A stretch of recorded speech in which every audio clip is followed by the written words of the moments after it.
Eis Jeremias e os falsos profetas. Eis o que diz o Senhor dos Exércitos. Não escuteis as palavras dos profetas que vos profetizam e que vos enganam. Eles publicam as visões de seus corações e não o que aprenderam da boca do Senhor. Eu não enviava esses profetas. Eles corriam por si mesmos e absolutamente não lhes falava. Eles profetizavam de suas cabeças. Eu ouvi o que disseram esses profetas que profetizavam a mentira em meu nome, dizendo: sonhei, sonhei. Até quando essa imaginação estará no coração dos que profetizam a mentira, e cujas profecias não são senão as seduções dos corações deles?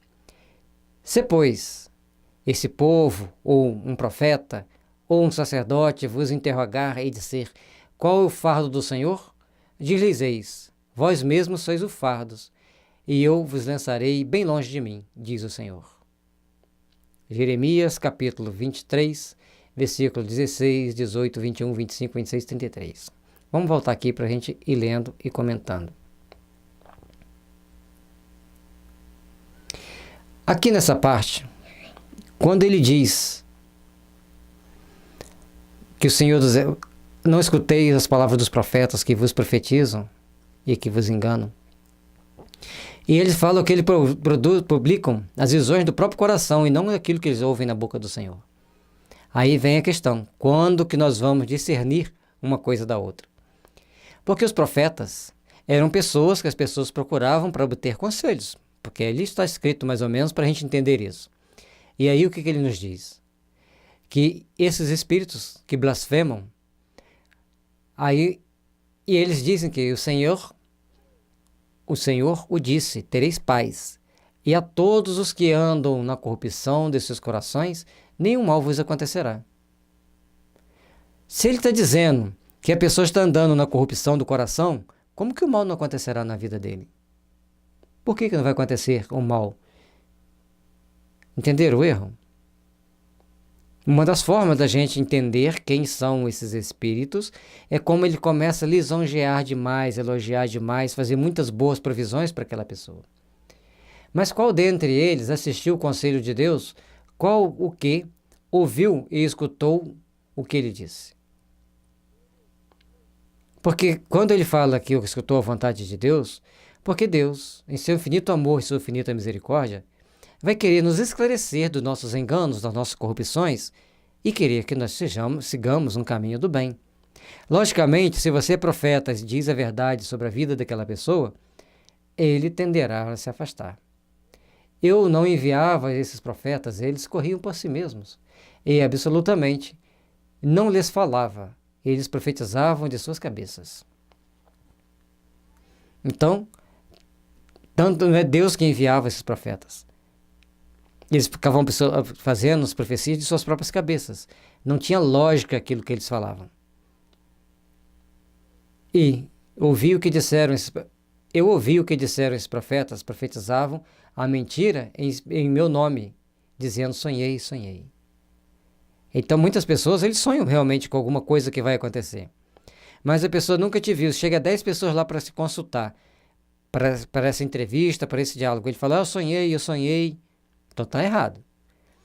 Essa questão é muito complexa também, porque ninguém, principalmente os médiuns, deverão estar em guarda para não se tornarem joguete de espíritos mentirosos ao tentarem adivinhar o futuro, ao tentar fazer determinadas profecias, determinadas profetizações. Até quando essa imaginação estará no coração dos que professam a mentira e cujas profecias não são senão seduções do coração deles? Se, pois, este povo, ou um profeta, ou um sacerdote, vos interrogar e disser: qual o fardo do Senhor? Qual a dor que te aflige? Então lhes direi: vós sois o fardo, e lancei bem longe de mim, diz o Senhor. E aí é que todos nós devemos estar atentos como nós nos portamos com a mediunidade, para não cairmos em situações ridículas, porque tem coisas que nos é revelada mesmo. A gente está no atendimento, a gente vai conversando, e os espíritos nos mostram, a gente faz aquela pergunta-chave e a pessoa deslancha ali a contar dados da vida dela que a gente fica de queixo caído. Mas tem certas situações que os espíritos não dão nenhuma dica para a gente fazer a pergunta. Simplesmente, a pessoa fica ali naquele diálogo com a gente, que às vezes ele não quer se abrir, não vai se abrir, não vai contar a verdade, não vai ser ajudado como devia. Mas, por que não ajudam todo mundo? Porque tem uma regra, tem uma lei que nos direciona a todo momento na nossa vida. E o Espírito assim comenta o texto. É dessa passagem do profeta Jeremias que quero tratar convosco, meus amigos. Falando pela sua boca, diz Deus, é a visão do coração deles que os faz falar.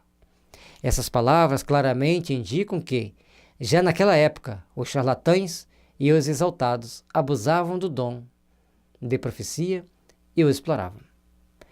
Ou seja, o abuso das coisas sagradas foi de todas as épocas, assim como o abuso das coisas materiais, os abusos da comida, os abusos do sexo, ou seja, todos os abusos, todos os pecados capitais humanos, vamos dizer assim, são de todas as épocas. Não é privilégio dessa época agora, nem vai ser do futuro. Todos nós, de alguma forma, já passamos por essas situações de cometer erros e vamos cometer outros, logicamente. A diferença é, eu estou tentando corrigir os meus erros? Eu estou tentando me aperfeiçoar, me aprimorar? Abusavam, por conseguinte, da fé simples e quase cega do povo, predizendo por dinheiro coisas boas e agradáveis. E aí entra outro fator. Se o médium quiser ganhar dinheiro com a mediunidade, ele vai ser joguete de espíritos levianos e mentirosos. Pode ser até que um ou outro ganhe dinheiro com a mediunidade, passando coisas boas, passando boas instruções. Mas a grande maioria que se enveredar pelo caminho do dinheiro fácil, através da mediunidade, saberão colher os espinhos que eles mesmos semearam. Muito generalizada se acha essa espécie de fraude. Se achava generalizada essa espécie de fraude na nação judia. E fácil é de compreender-se que o pobre povo, em sua ignorância, nenhuma possibilidade tinha de distinguir os bons dos maus, sendo sempre mais ou menos ludibriado pelos pseudo-profetas, que não passavam de impostores ou fanáticos. Então, muitos das pessoas que se diziam profetas, eles eram impostores ou fanáticos que sabiam manipular as informações, que até mesmo por inspiração ou intuição dos espíritos levianos, passavam alguns dados verídicos para cativar a freguesia. Mas o que eles passavam era cheio, recheado de grandes mentiras, com pequenos salpicos de verdade. É tudo aquilo que Kardec sempre combateu na doutrina espírita e espera que os espíritos venham combater. Nada há de mais significativo do que estas palavras. Eu não enviei estes profetas, e eles correram por si mesmos. Não lhes falei, e eles profetizaram. Mais adiante ele diz, eu ouvi esses profetas que profetizavam a mentira em meu nome, dizendo, sonhei, sonhei. Então, Jeremias, que já tinha um dom mediúnico mais apurado e mais bom senso, ele sabia fazer as devidas colocações, alertando o povo judeu para os cuidados dos falsos profetas, que sempre existiu em toda a humanidade. E hoje, todos nós, como cristãos, devemos ficar atentos a estes ensinamentos. Todos nós, como cristãos, devemos nos tornarmos grandes observadores desses ensinamentos.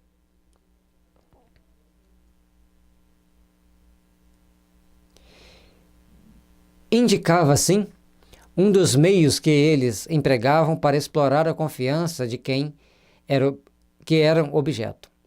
A multidão, sempre crédula, não pensava em lhes contestar a veracidade dos sonhos ou das visões.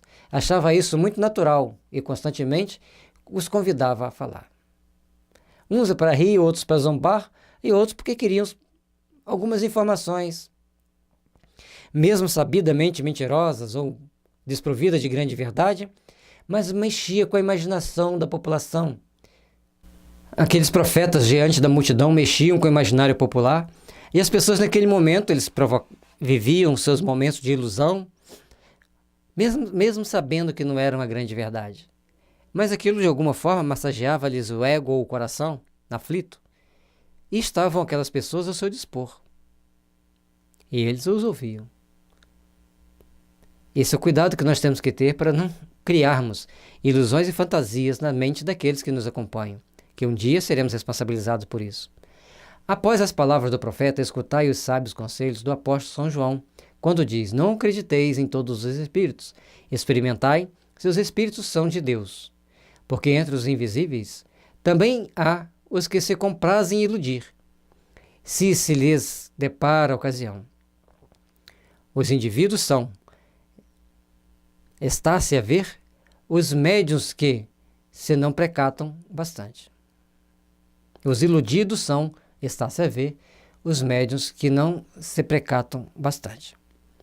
E aí nós temos que ter todo o cuidado.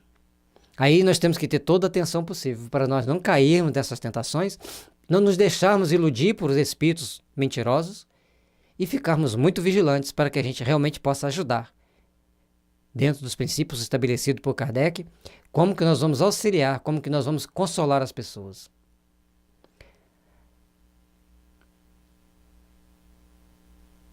Aí se encontra, fora de toda dúvida, um dos maiores escolhos em que muitos funestamente